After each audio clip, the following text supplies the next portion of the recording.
بسم الله الرحمن الرحيم، والصلاة والسلام على نبيه الكريم. سيد الرئيس، سادة الرؤساء، السادة النواب المحترمون،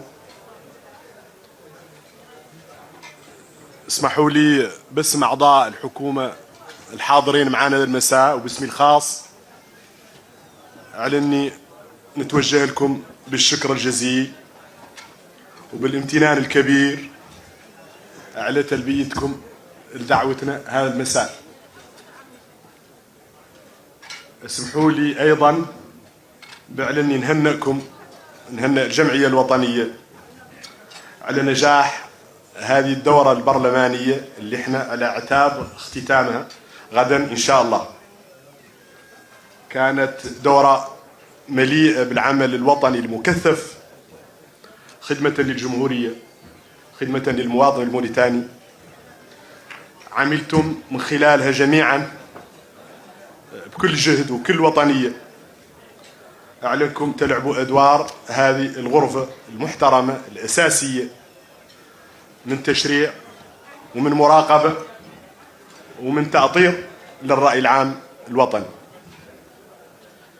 حضورنا هذا المساء بهذه التشكيلة بكل مكونات الطبقة السياسية الوطنية يرسل رسالة طمأنينة وفرح. المواطن الموريتاني أينما كان لن تغيب عنه،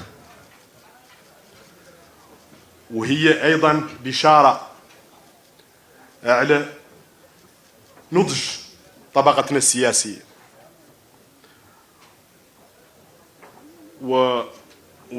والتضحيات اللي تقدم من أجل أن يبقى بلدنا متماسك وتبقى آليات العمل السياسي آليات تخدم البناء التراكمي المتواصل لهذا البلد العزيز.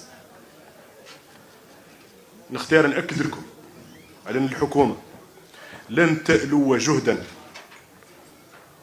وستواصل تنفيذ وتنزيل تعليمات وتوجيهات ورؤية برنامج صاحب الفخامة محمد ولي الشيخ الغزواني في كل المجالات، وخصوصا في هذا المجال اللي تميز به هو مجال التهدئة، الانفتاح، التشاور، الحوار، اعتبار كل الأطراف السياسية والاجتماعية في البلد واحترامها وتقديرها.